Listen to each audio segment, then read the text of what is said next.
Hello guys, I hope you are doing well. Welcome to the Grow Estate channels, and we are going to a different phase of our impact into the community, and this is the concept of heritage and how heritage and community activities are intertwined. I strongly believe that we can only best serve people if we understand their core identity, and we understand their core identity when we understand the heritage. And the best way to understand the heritage is to go and see and get the story from the key landmark of those environments, because this is what tells the story of what has happened for thousands of hundreds of years. So we have taken decision to go with Cantillage first, and we had some few conversation with some of the key change maker in the community in Cantillage, but also we did not want to escape going to see the landmarks in Cantillage. So we have a few visits with the Heywood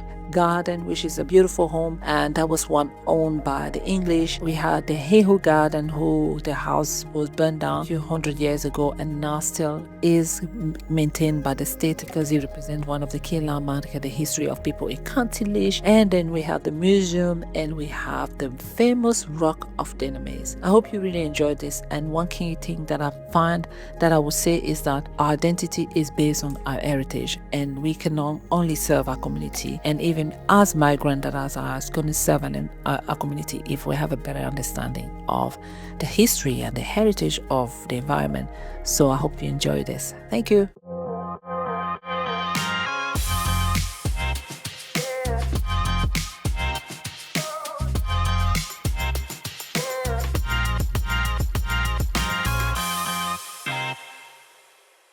Hi everyone, I hope you're doing well today. I am telling you, it's so sunny in Ireland today, it's not even funny. So I'm taking a walk into one of the landmarks in Laois, County Laois, in the area here, and I just want you to see the beauty of this environment and how resistant to time it has been. More than 180 years old.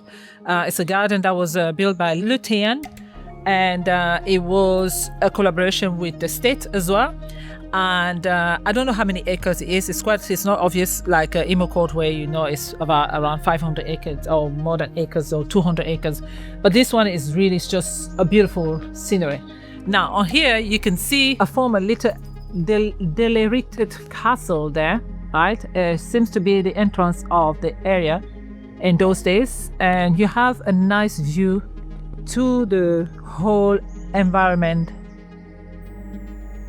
from here. When you stand at the top here, this is a beautiful place to take pictures for weddings and for work, for peaceful work and nature. Now what you will see is that Ireland has kept a little bit of their heritage in terms of preservation of their greenery. So you'll see that a lot of places are open for basically this kind of walk, all right? And this part where I am doesn't do justice. So I'm going to go down in a few minutes, and I'm going to show you the amazing view from here.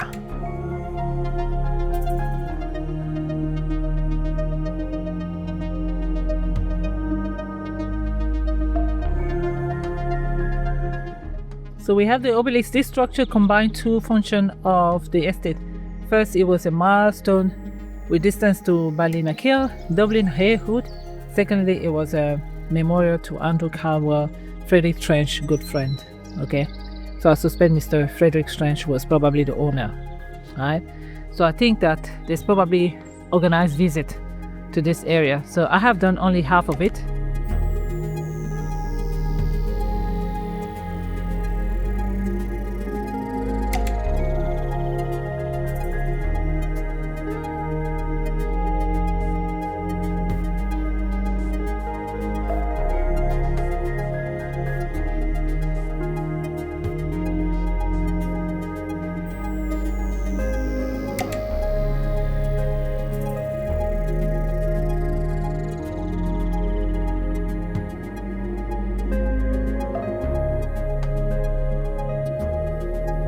So I have here the landscaping person who's going to give me a little bit of insight about this place. And we can't have him on videos because he's not prepared for this. He's very shy. So tell me a little bit about this place. So originally the grounds was established in the 17th and 18th century. So Okay. there was a romantic landscape built. So there was an artificial ponds, lakes, and then the start of the 1900s, a designer called Edwin Lutyens came. Okay. And he did the garden here. So all this formal garden and was part of the house. Okay. Now the building it changed hands, and the Salesian priests became the owners. Okay. And unfortunately there was a fire, an accident. So that burnt down, and they just filled it in. So Yeah. this would have been like the back door. And then later on, then the priest built the school, They built, a church and a school. Oh no, amazing. School. So we're talking about Heywood Secondary School. Yeah. All right, then that's beautiful. Now, how many acres of land is this? A lot. Yeah. Yeah. I think like 150, it depends. It's bigger than Emo Court, is it? No. Smaller. No, it's Okay, smaller than Emo. smaller. Emo actually is over here. Okay. So the foreperson there would look after here as well. Okay. Okay. So there is Creelshaw land there, and then there's a mausoleum, which is part of here, but it's in Creelshaw's land. Okay. So the Rose of Tralee. Rose of Tralee, yeah. She went to school here. Oh wow. Okay. She just won the Dancing with Your Star. Is that the one for this year? Rose of Tralee of this Yeah. year. Okay. Yeah. All right. That's good. Sunday night she won the Dancing with the Stars. Dancing with the Stars. So we check out. She just lives 10 minutes from here. Oh wow. Okay. Yeah. All right, so that's another landmark for County Laois here. So I am so excited. I always get someone to talk to me about the places. So what I'm trying to do is understanding the concept of heritage and how it affects people's way of doing things. The Yeah. preservation, the identity with the heritage. So a lot of landmarks have history that tells what happened with the people. So the people who own the house, were they English in the past, or is it Irish? Lord? There would have been Lord Stanhope would have owned the ground. Yeah. So originally the boys would have rented from them, Okay. and then they did buy the land. This depends what you call Irish, I suppose. Yeah. Yeah. The people probably would have been English once upon a time, but would have been here for years and years. Yeah, I know what you mean. Just like the house in Strawberry, the Crosby, is it? Yeah. They're normally English, really, if I have to say, yeah. Yeah, well, like the English came here and was given land, and then they became more Irish than the Irish, they say. Yeah, So then- yes. So then Cromwell came over to stop that. So Okay. Oliver Cromwell came over from England, Okay, and you can see it through, these are portholes. There's a road that runs across the top of the hill, and it's called Cromwell's Road. okay. You can I'll see look at the it in a soldiers minute. Come here with an army, Oh, okay. and they fired a cannon from the top of the hill, and they blew up a church, Rosconnell. That's a story they tell. I don't know how true it is, but so even the English, well, the Irish people would have called those people English, and then the English would have called them Irish. Okay. So it's very It's mixed. It's called a loss. Will they call it loss in translation? Yeah. We had the Gaelic revival, which was partly true and partly kind of over-exaggerated. Okay. What's the Gaelic revival? Gaelic would be basically the Irish, Irish heritage, so Irish dancing, heritage. singing, Yeah, music, yeah. The language. Yeah. It was all, they tried to bring it back because Okay. it was taken away from us. Okay. So when we had the Great Hunger, there was the famine. Okay. There was a time I remember- where our language was kind of wiped out. Wiped out. Yeah. Yeah. So you couldn't hold a public office, or English was the main language, and you had to learn it. Yeah. So Irish Yeah. was kind of taken away.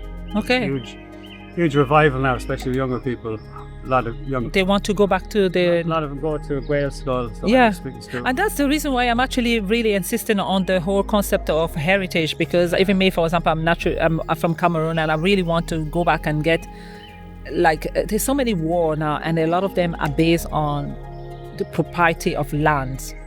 And it's so diverse now that you don't know, we're lost in translation. Why are we fighting anymore? Yeah, you don't know it's anymore. Rarely for the people who live on the land. Yeah, it's mostly For someone else. mostly for the land. Yeah. Now, I really thank you for talking to me. What's your name? Patrick. Patrick has given us a little lowdown. Unfortunately, you can't see Patrick because he hasn't planned to be on camera, but he was gracious enough to give us a little bit of insight about this place. It's fabulous.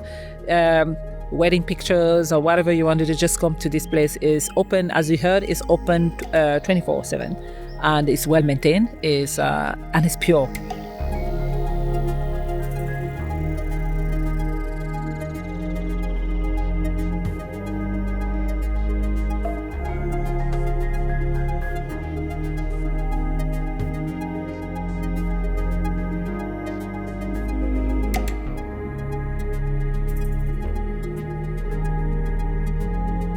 Okay, so it turns out that the main house was burned down, and the priest, I think, the Catholic Church took over and created a school behind me. So I can't film the school with the student there due to restrictions on filming on the edge. But that is it, and there's a lot more. We can go in there soon, but there's a lot more to see. This is how beautiful it was. This is how the house would have looked like before it burned down. Frederick Trench was trained as a lawyer, but took a great interest on architecture, and he was friendly with the leaders of the neoclassical movement such as James Gandon, who may have helped to design the original Heywood House. Frederick himself was involved in the design of the Rotunda Hospital in Dublin. So why are we talking about landmark and why are we talking about heritage, okay? So my vision about the whole concept of showcasing the landmark and heritage is that there's history behind every one of those buildings, and it tells the story of people who lived here and what they have had to go through throughout the century, and that what makes their identity. All right, so stay tuned as we are embracing more of our heritage, and we're fighting to keep that sense of heritage wherever we are at, whether it be in your own country, home country, or wherever you live in. Stay tuned as we're embracing and we're showcasing the areas that showcase the value of the identity of the people who live in the environment and how he has shaped who they are today. All right, so thank you for watching.